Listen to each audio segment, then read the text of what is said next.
Good morning, everyone. Thank you so much for joining us today. Before we begin, I'd like to acknowledge the traditional owners of country throughout Australia and the continuing connection to land, sea and community. We pay our respects to their cultures and to the elders both past, present and emerging. I'm in Moreland and acknowledge that I'm on the land of the Wurundjeri people of the Kulin Nation. Thank you to everyone coming today and to those who have already requested the recording of this session. Today, we're going to be learning about the new economy. What is the new economy? People from around the world are calling for change so that we all live within our planetary boundaries, so we are more aware of our consumption and waste. There are calls for greater equity, social inclusion, and less discrimination. But how do we do that? How do we begin to innovate and rethink our society, our local community in the face of such enormous challenges? Today marks the beginning of the New Economy Enterprise course, following on from the Young Changemakers. We know you are fired up by what you've learned through this exceptional program. Next semester, you'll be starting to think and create your own innovations to address these challenges, supported by incredible people from your own community. Today, we're going to be hearing from founders, CEOs, and team leaders who are contributing to this new economy through their social enterprises.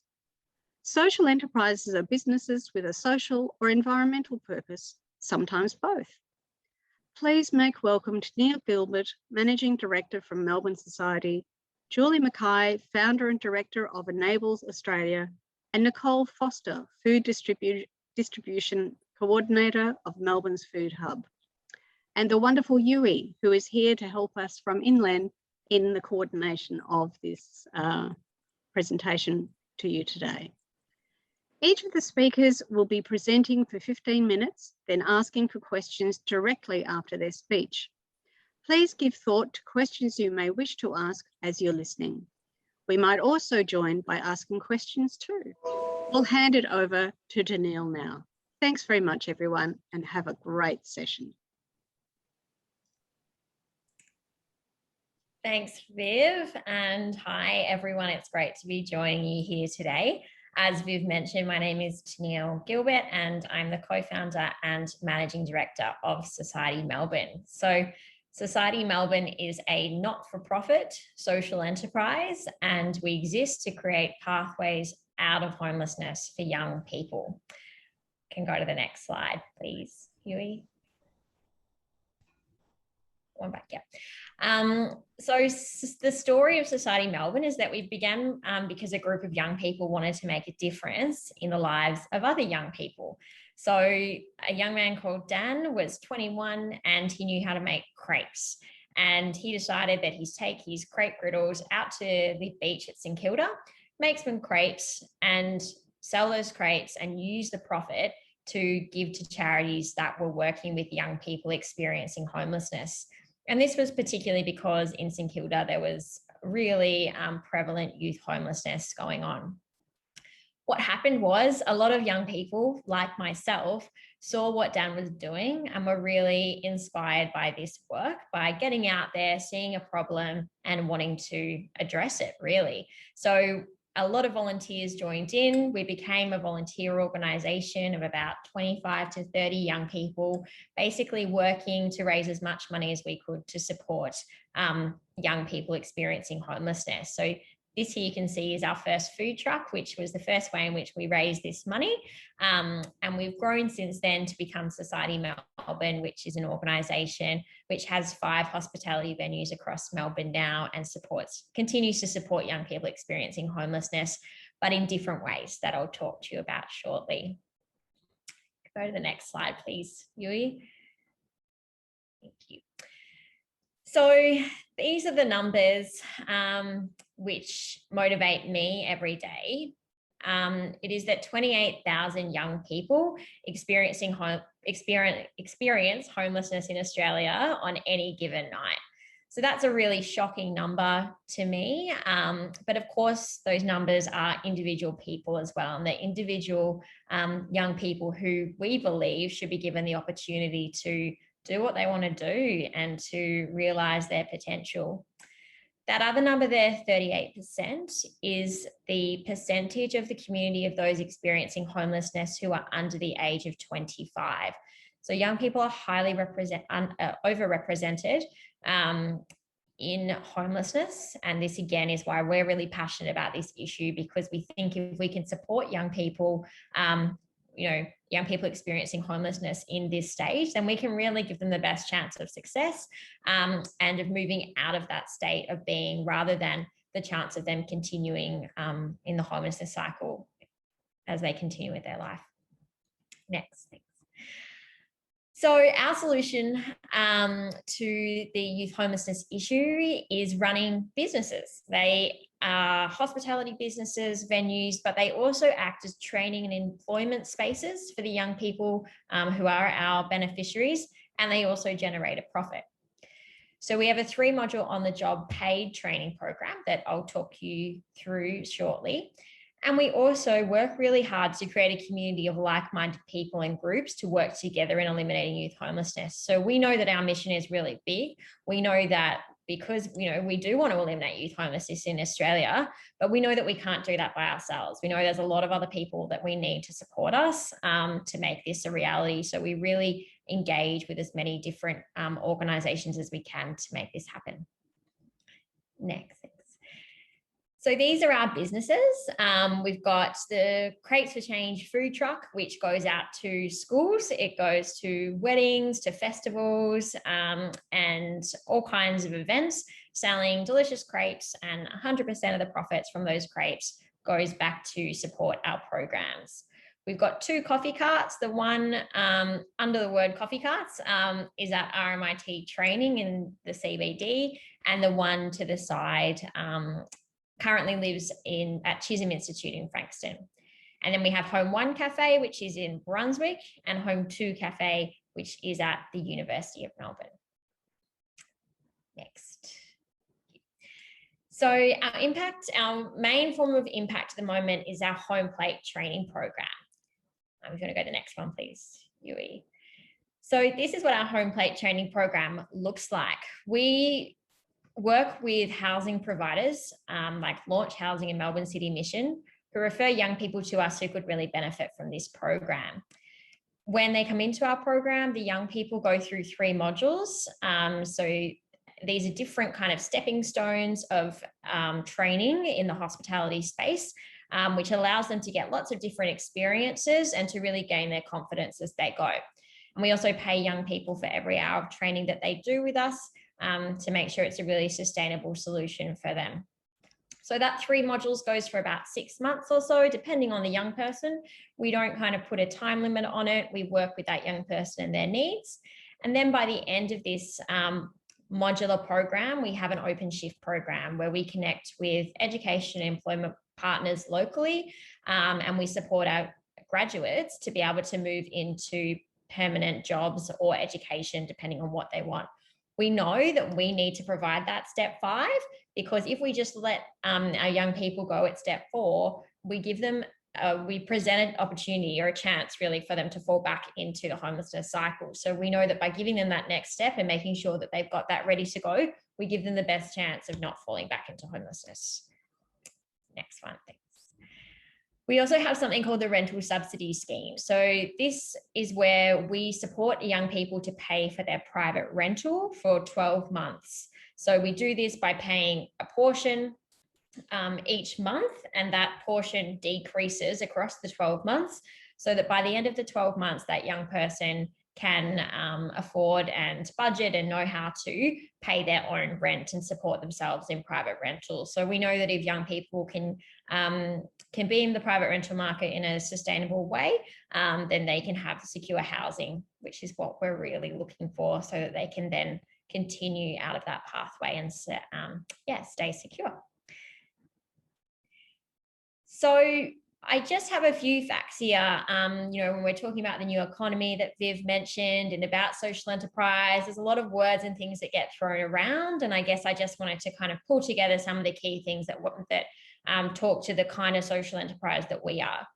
So for us, we choose to invest 100% of our profits into our mission of eliminating youth homelessness in Melbourne. So every dollar that we make that doesn't need to be spent on expenses, which is our profit, goes back into our programs or into other organisations who are supporting this mission. We operate within 2 buckets of social enterprises. So we're both an employment and training model. So we directly provide employment and training to young people, but we also invest profits into programs run by other organisations. So we have an indirect model as well. We're a not-for-profit organisation. We have DGR status with the ACNC, which basically means that we can get donations from people. We're also certified as a social enterprise by Social Traders, which is really important within Australia, where there's no other way really for people to know whether you're a social enterprise or not, unless you get a certification. So that's a really good thing for us to have, we think.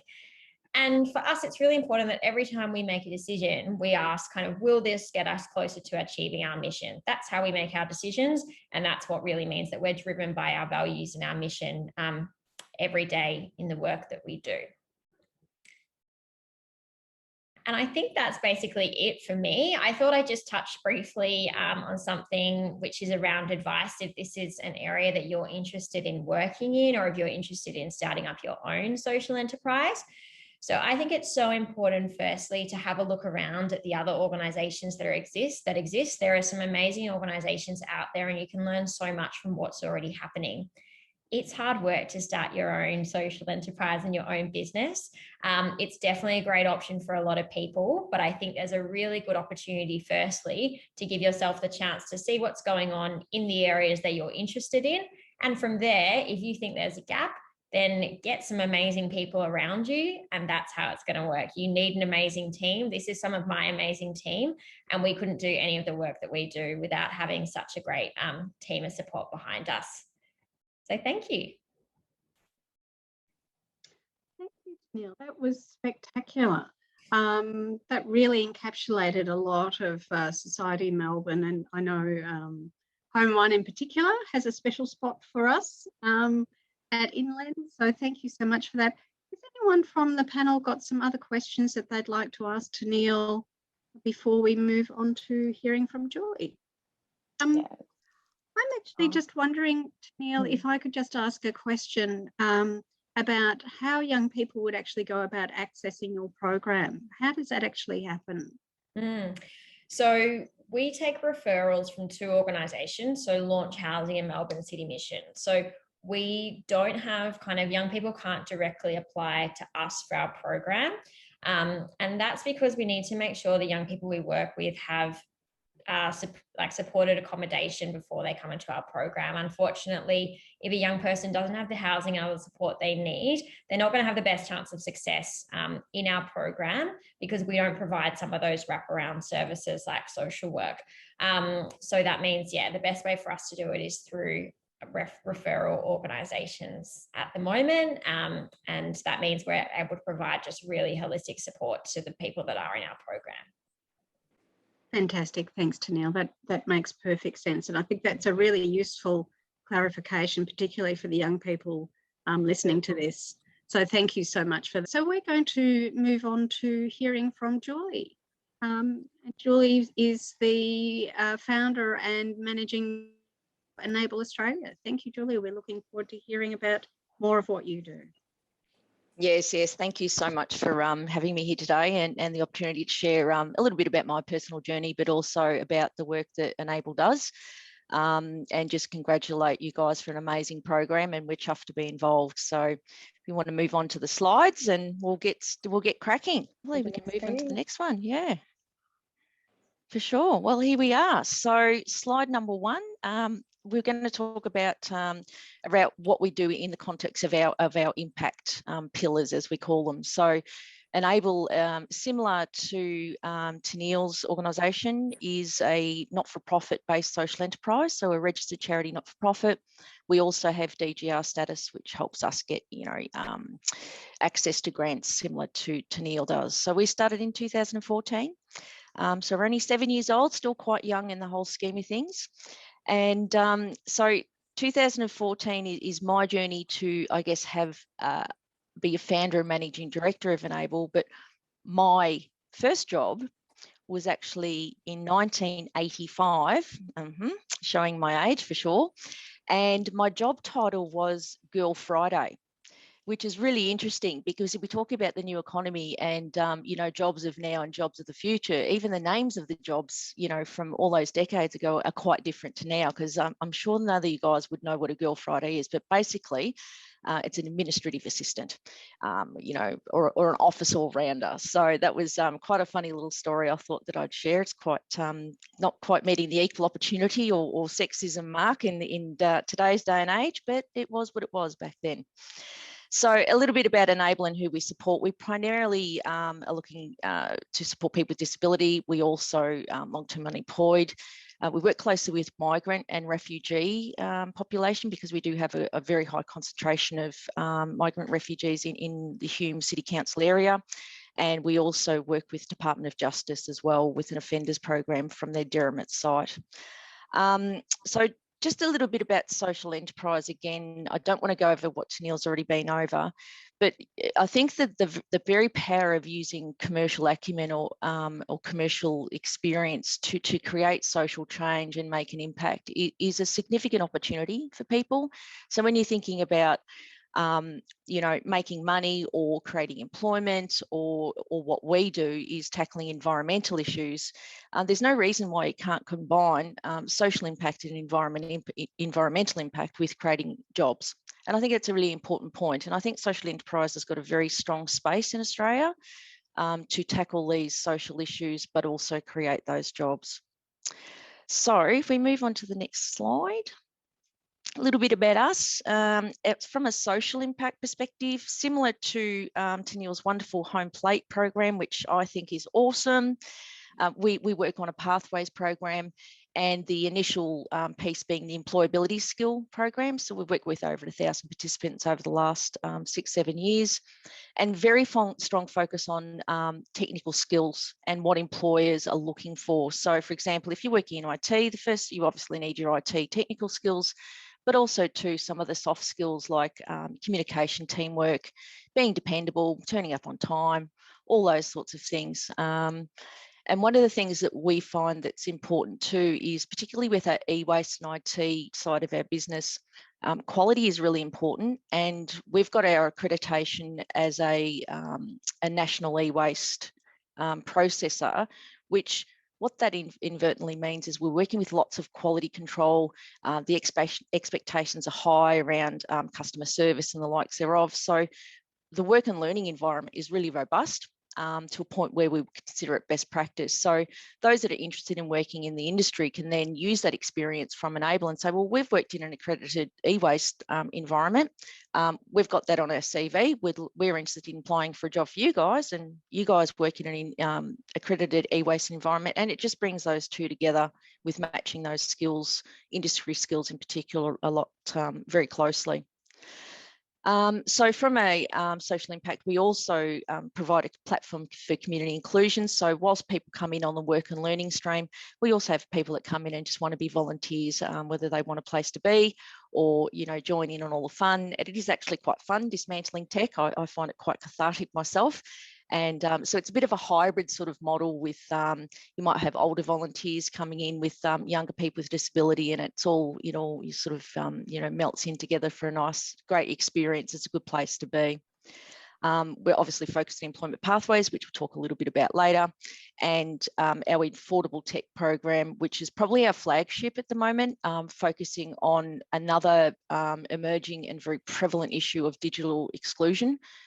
For some, cohorts across Victoria in particular. So we're trying to tackle that by getting affordable tech out to people in need. I'll just move on to the next one. We thought you might like to watch a quick video on us. Attached to lockdown COVID hotspots by some, many in the affected suburbs are rising to the challenge. As Alan Raskell discovered, a social enterprise rebooting old computers is doing enormous good for the community. It's old tech repurposed.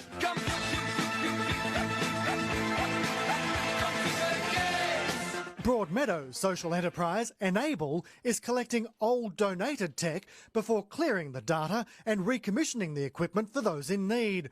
lockdown sparking a massive surge in demand. We literally cannot keep up with demand. If we get some more coming in, we can get some more out. As well as helping the environment by decreasing landfill, the enterprise also helps provide work pathways. One-time accountant Simon Philpott started as a volunteer. I drive a forklift, do all the warehousing, I enter equipment into the system. I do pick, pack and dispatch over yonder. Basically a jack of all trades. The repurposed computerware is then distributed to other organisations that either sell them at a fraction of the cost of a new computer or give them away. Currently studying, Ellie Peterson received her laptop free through the Youth Project. Because of COVID-19, a lot of our classes are online, they're remote, so it is kind of difficult to access class without the means necessary. It's enterprises like these that prove, despite the troubled times, there's still a lot of good in the world, the vast benefit of which is not always so easy to compute. Enable's a very powerful company. It does a lot of wonderful things for the community and people like myself. Alan Ruskell, 9 News. Beautiful. So one of our main impact pillars is tackling environmental issues, in particular diverting e-waste from landfill. It's just some interesting stats. And prior to the Victorian government putting a ban to e-waste to landfill in 2019, I don't know if anyone on the panel wants to have it at a guess what the percentage Australia-wide that was going into landfill prior to 2019. Any guesses? Percentage? 90%. Ah, bang on. We already knew that, I'm sure. You did. Oh, very well informed, very well informed. So, yeah, 90%. So we're actually very proud and honoured to be part of that wave, tackling that issue and coming up with new ways to either reuse, repurpose, or remanufacture, items coming out of our e-waste stream, and that also lends a hand to innovation. Is there a reuse for, say, the plastic that comes out of your printers? There's, all these different types of plastics. Some can be used for, remanufacturing for, tables and chairs, for furniture, and there's lots of ways that we can look to also reuse some of the parts. There's motors, there's wheels, there's all sorts of goodies. We distribute the wheels from our floor printers and send those down to Department of Justice, who have a furniture making program in Department of Justice and Derrimut. And then those wheels end up in furniture that goes out into schools and the likes thereof. So those sorts of partnerships, similar to what Tenille's got with Launch Housing and the likes thereof, they're a really important part of what we do, because that collective impact is something that you can't do it all on your own, and it's much more fun to to do collective impact with other amazing organisations as well. So from a reuse perspective, we sell online. We've got both an eBay store and our own online shop, and the intheclick.org.au is where we work with our community partners. So that's an online platform that not only tells our potential customers what we're selling, but also manages our 30, 40 plus now community partners who go online, they've got their own accounts, and then we automatically apply a 15% social impact discount to support those in need, to make sure that tech that's reasonably priced is actually discounted further, so we can push it out to them quicker.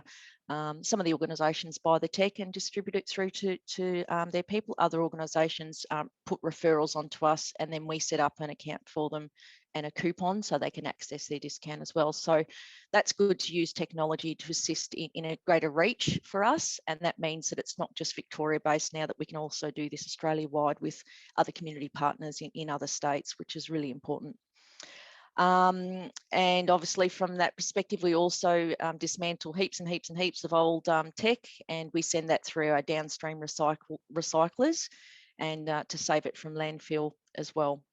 So that's that piece there. And just on the last pillar is our economic impact, which is directly linked to employment pathways. Again, it's really important to not stop what you're doing. So after you've done your programs, to actually sort of start having some pathway options and partners to assist with helping people into actual jobs. And those employment pathways for us are, it could be referrals onto further training. Most of those jobs are actually employment pathways to ourselves, which is really good. So we often employ, whether it be casual or part-time, people that have been part of our program.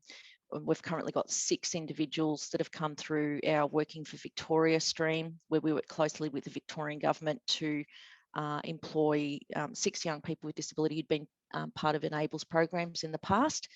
And we're about midway through those, and things are going really well. So again, that partnership, whether it be with funding partners or government, really tackling those deep-seated issues and trying to get the employment participation rate for young people with disability in particular up. And 52% is not a good batting rate for any of the Australians. So 52% of people have barriers to employment, and that ranks Australia 21 out of, I think, 29 of the OECD countries, which that problem and that stat's been around for a long time. So we're trying to do our piece to tackle that. The other thing just to note when you're looking at creating jobs in the context of social enterprise is, what industries are you operating in? Because it's really important that if you're going to be looking at job creation, that there's actually jobs of now and then jobs of the future. We all know that manufacturing has suffered a demise in Australia over the last sort of 15, odd years. Which was predictable. So, I mean, we've looked to industries where we believe that there is growth. There's a whole new energy around, repair and reuse and refurbish and remanufacture. So that helps people that we interact with potentially look at jobs that are available now and in the future. E-waste is not going anywhere. It's the fastest growing waste type in Australia. So that is going to create jobs and hopefully jobs in Hume. And we also have a very high concentration of recyclers in the Hume local government area as well, which lends a hand to those employment pathways that we were talking about before. Pick, back, dispatch, that's not going to go anywhere in a great hurry, and that's directly linked to the online retailing. That's not going to go anywhere in a great hurry. So all of those skills are current and also can sustain themselves over the next little while. So that's pretty much us. We're all about, similar to Tenille, changing lives and using social enterprise as the catalyst to help that happen. Employment is obviously, a really important piece to keep people from, moving into, severe disadvantage, and those with barriers to employment are quite vulnerable to poverty. And so we're doing our bit to tackle those issues as well. And we're also a social trader, certified trader as well, just to couple things off. So looking forward to hearing from Nicole, and happy to take any questions as well. Great. Thank you so much, Julie. That was really, really insightful for all of us, I think, to hear about the magnitude of what you are doing as well, and the integrated approach that you've developed. And I think one of the things that really stood out for me was around really thinking about jobs of the future, and that sustainability piece, which really fits in with that new economy thinking, so that whatever we design or innovate, we are really thinking about what is going to have currency now but in the future. So thank you for that. Does anyone else have any other questions that they'd like to ask of Julie before we move on? Because I don't want to do all the talking, basically. I'm happy to ask a quick question. Thanks, That's Tenille. all right. Yeah. I'd love to know, Julie, apart from obviously providing the people that you work with jobs, what other outcomes have you seen for those young people in particular that you work with? Or I'm saying young people because yeah, look, I think we work with across such a broad spectrum of cohorts. I think for me, for some of the guys, just building their confidence, working in a team. We've had some really good results with some of our guys that have come in. That one example I can think of, he was sort of selective mute, really quiet and sort of very introverted, and got him involved in the program, and he had a real hankering for the tech side of things, and got super confident, was really, really good at processing the e-waste. And then so what we created a situation where he was, I guess, chief quality controller, which meant he had to articulate all the issues with the dismantling and what wasn't happening correctly and in the right order. And then we turned that around into, you know, an NDIS referral after he'd left special school. He got the right wraparound supports from that. And yeah, just a different human being, I think, would be a very confident, articulate, you know, man about town, basically. And I think that's a sort of that individualised sort of view to what we do, and understanding what other supports and assistance is available, so that we work closely with occupational therapists, we work closely with disability support workers, mental health support, social workers, community workers, all about that. And then we're part of that sort of, you know, once the goals are set, we focus on that employment piece as well. So I think that's probably one of the recipes for success. Not always massive successes, but, you know, we generally, you know, just have that care and share approach. Fantastic, Julie. Thank you. Thank you. I've just got one other really quick question I'd like to ask too, if that's okay. Sure. In the very early stages of when you were setting Enable up, what do you think the key drivers were in the development of the social enterprise, Enable Australia, but also what kept you going? What were your motivating forces to really lift it and get it to where it is today, do you think? Yeah, thank you for that question. It is a question that I get asked a little bit. I think for me, social enterprise found me, if that makes sense. So I was very interested in, when I first started, I was working in Australian Disability Enterprise, and then moved on. I worked with Scope, and I worked also with Mission Australia as well, headed up their social enterprise. And I was just like, you know, input as much as I could learn as quickly as I could. And then after some more time in those existing systems, the disability enterprise system, then having a look at that new system, I thought, this is really interesting. I think it might be time to give this a go. A non-government funded model relying on commercial revenue that supports the guys with, you know, work and learning possibilities, but fully paid. So that was my passion. And then as far as what industries to operate in, I worked my way back from, okay, well, here's the skills that we know or my experience has shown, a little bit of experience, a little bit of research, a little bit of everything. Work my way back to saying, these are industries where young people with disability can do really well in, as in being employed, and then worked our way back. And that's how it was built. So that's why it started off with online retailing, because of the pick, pack, dispatch piece, and then moved on to e-waste and what young person doesn't love tech. So we absolutely nailed that one. The program is very popular because of that reason, whether you're playing with it or ripping it to bits or fixing it and reselling it. It's, you know, for me, it's just being relevant to what we know to be true about people's abilities. That's great. Thank you so much, Julie. That was fantastic. And I think there's probably lots more questions that you've potentially provoked with people. So I'll just, I really like the, I really like the sound of what you're doing, and I may or may not have, I may have missed. You're already saying.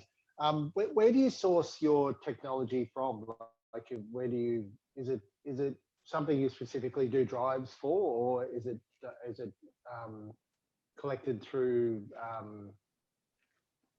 Like, where do you get the tech from that you recycle? Yeah, that's a great question. So again, with a you know, partnership hat on, we back quite heavily in that social procurement space. So utilising the government sort of mandate to say, well, look, certain part of our contracts that we give out, whether it be infrastructure contracts or thereof, will have clauses in there to say, look, we'd like you to procure with social enterprise, and we leverage from that incredible initiative from Vic government to do that.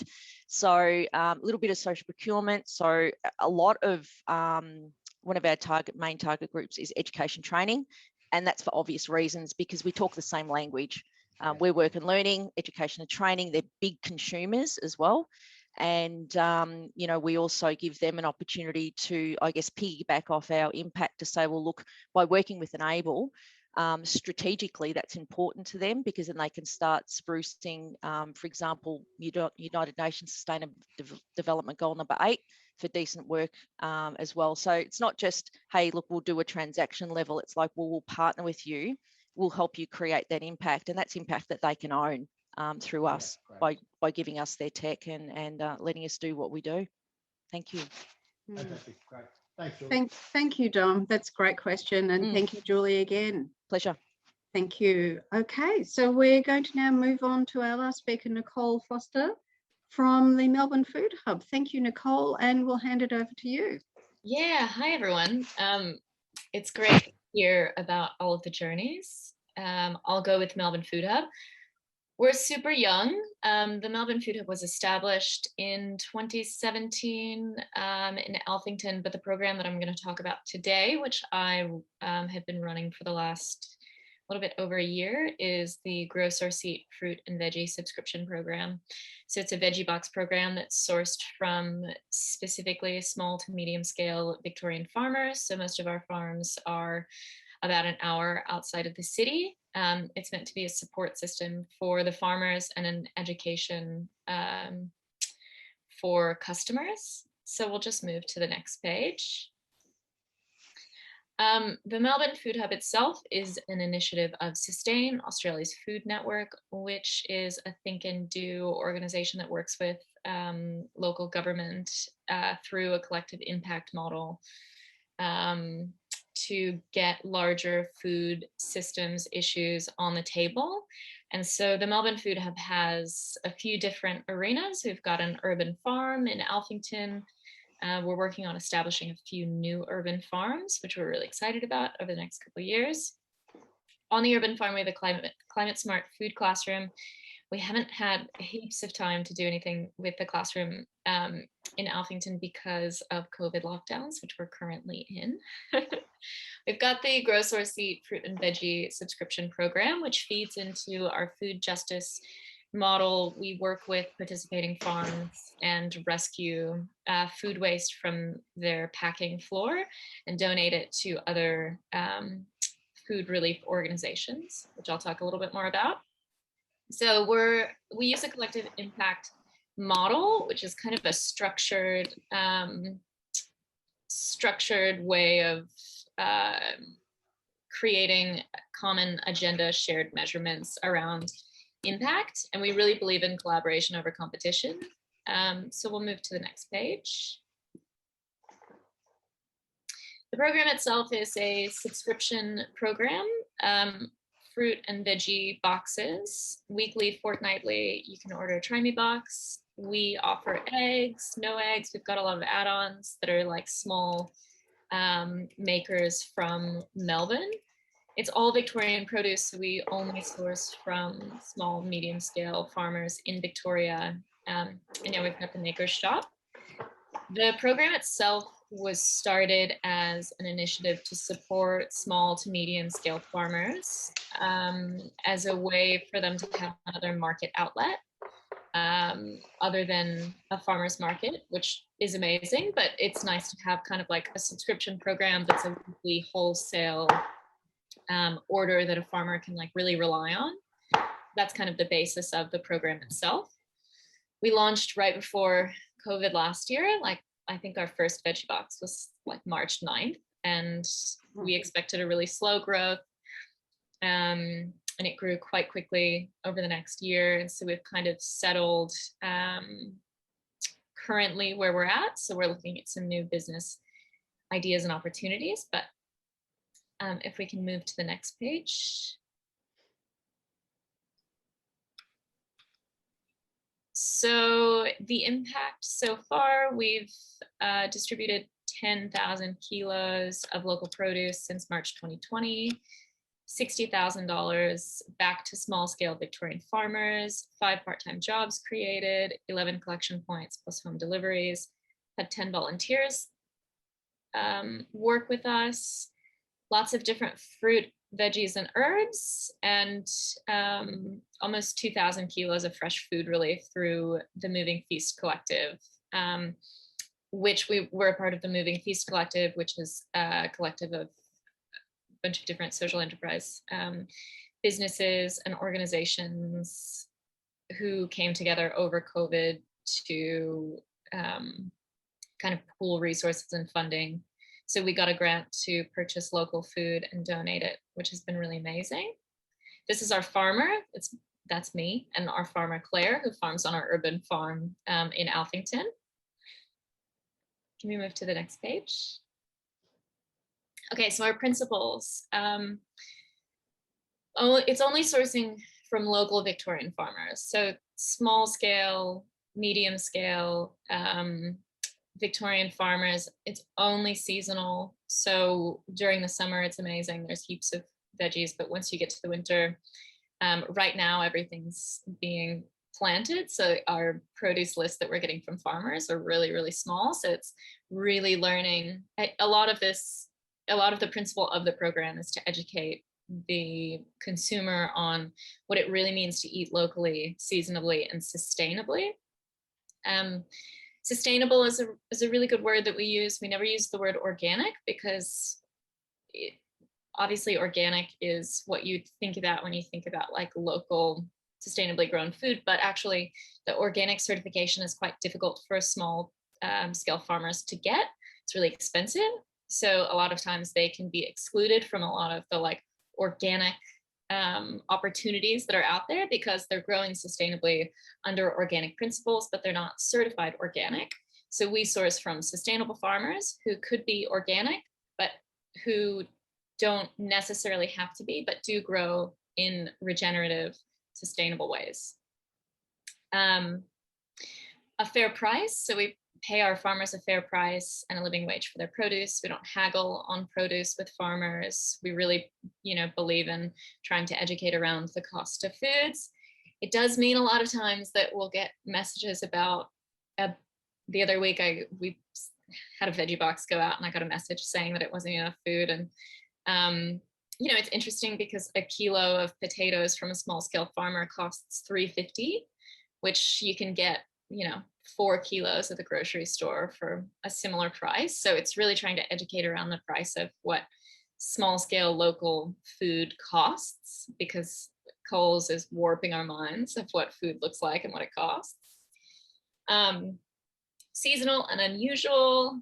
And I'll also say, the look of food is a principle. So just seasonal produce. So you've got, we're moving into winter, so it's going to be brassicas and leafy greens and herbs, but you're not going to get any tomatoes, no zucchinis, no capsicums, but we do have heaps of citrus in Victoria during the winter, which is really amazing. We grow avocados in Victoria, which is really beautiful. So trying to teach around like what eating seasonally is, and unusual products.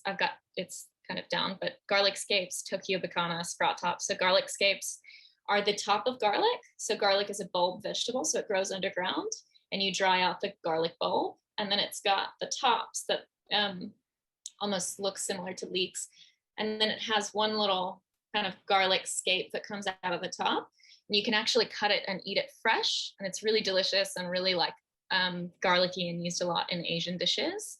So we try to teach a bit about all of the things that you can use. Sprout tops are actually just the leaves of Brussels sprout plants. And if you've never looked up how a Brussels sprout grows, it's the most insane looking thing. So I would recommend just giving it a Google. We work a lot with farmers and their excess produce as well. And you would call it seconds. So it's not something that you could necessarily sell to a grocery store because maybe it's a tomato that has a bruise in it, or an apple with a blemish, or anything like that. It's a zucchini that's too big, anything like that. We really work with farmers to sell those items and to educate around it. Zucchinis are really interesting because they grow like wildfire when it's really hot. So they get really big, but actually the zucchinis you see in supermarkets are super tiny. And it's because people harvest them, pretty consistently. It's actually quite hard to find these like it's hard for a farmer to grow consistently these like picture perfect zucchinis. So educating around like a bigger zucchini, it's still delicious. You can even eat like zucchinis grow huge. You can eat huge ones. They're better for soups, but just kind of trying to like open up and engage with the public around what seasonal and unusual and seconds food can look like. We partner with a lot of local community organizations. So like I was saying, we do food relief, donations of seconds to Lentil is Anything, Bridge Darabin. We've partnered with Ice Cream Social, which just is located in Thornbury, but just opened a location in Brunswick as a collection point. And we kind of cross promote in that way, which is really great. And we offer a 20% concession card discount. This was kind of like my baby, that right when COVID hit, I was like, let's offer the concession discount. And all it means is that someone who has a concession card can get a 20% discount. It's the exact same box. There's no difference in it at all. And so it's a way for people to take advantage of this without it like feeling like a handout. It's just a part of the program. And we'll go to the next page. Heaps of challenges. Yeah, produce varieties. Varieties are really low during the winter. There's a real need to increase farms that we're working with. Larger farms will usually have a lot more growing. Customer education, increased knowledge about vegetable uses. I put beetroots because beetroots and radishes, people don't actually like them, is what I've learned. I always like them. Beetroots, you can eat the entire beet. If it's a well-grown beetroot, you can like roast the root itself and then eat the beet leaves. They're really delicious. There is a lot of competition now. I feel like back when COVID started, it was kind of the perfect time to launch a Veggie Box program, but now everyone has a Veggie Box program, and we're actually spending a lot of time at the moment kind of reconfiguring what our offering is and what it looks like. So a point of difference is really important, and ours is small scale farmers, but it creates difficulties around infrastructure and accessibility and produce variety and prices of goods. So it's always good to like start reevaluating a program that you're running. We'll move to the next slide. Let me see. Oh yeah, these are all of our communications. So we've got like a monthly newsletter, our website with subscriptions, Facebook and Instagram. Definitely get the most engagement out of Instagram, which is really great. And we do partnerships with a photographer in exchange for images, which really helps to engage with our audience.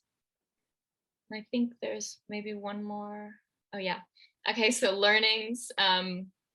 Definitely fake it till you make it. I feel like we started with, I started, managing this program last year with an idea of what it was going to be, and it just took off so quickly, and you just have to like adapt, and like the word of 2020 is pivot. Kind of like something doesn't work, you find something else, and then you just run with it until something else needs to happen. Find your champions, find people you can really rely on, find customers that can champion your product to people around them, organizations that you can work with. We really love any kind of like collaborations and partnerships. Record and share everything. So really like engage and like overshare everything that's happening with the organization. Be realistic about expectations. Try to be realistic. Ask for help, but be specific. Be yourself, and call to action everything. Call to action is, trying to get people engaged on a post or on like a social media newsletter outreach. I think that's the end of this. Yeah. I was going to take a minute and just say, like, on a personal level, I moved to Australia like a little over 2 years ago. I was living in Austin, Texas. I grew up in Houston, and I was interested in opening a social enterprise myself. And that's one of the reasons I moved to Australia, because Australia has a handful of really great social enterprises that I wanted to work with. So this opportunity has been really great to learn really in depth about the process of all of it. And I think any recommendations that I have that haven't already been discussed, because I think that y'all really like hit a lot of points. Really like like Tenille said, like evaluating, like finding what your interest is and then evaluating what's out there.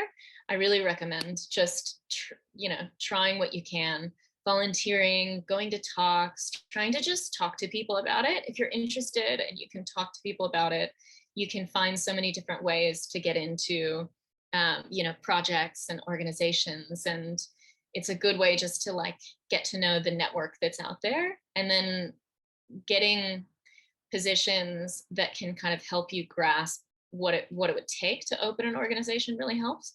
You don't necessarily have to do it. I feel like I'm finally at the point, 5 years later, that I'm like feeling ready to open something myself. But I think that this last year and a half of running this program has really helped me to understand everything that goes into it and kind of fine tune some of those skills, which has been really, really helpful.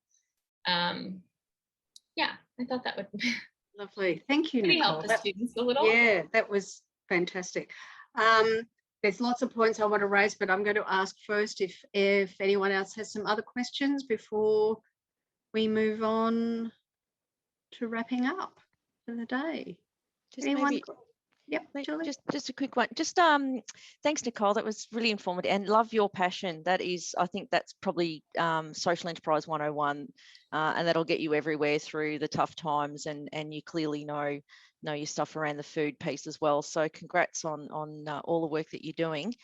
Just a quick question on the Makers Shop. So is there any opportunity, do you think, down the track? I mean, there is that whole maker creator space is quite prevalent across quite a lot of groups. So do you think there's an opportunity to sort of join forces with someone there and, look to what might be with partners? Yeah, I definitely think so.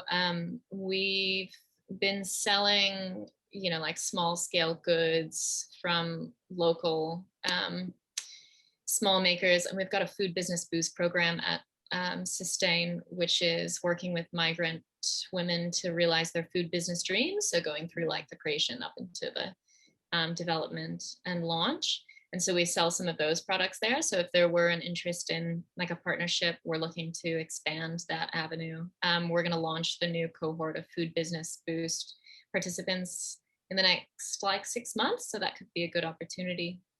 Yeah, I agree. I think that, and there's lots of there's other maker creator groups as well, which potentially you could join forces with them, and then that saves you some hard work as well. But yeah, it sounds terrific. Good on you. Thank you.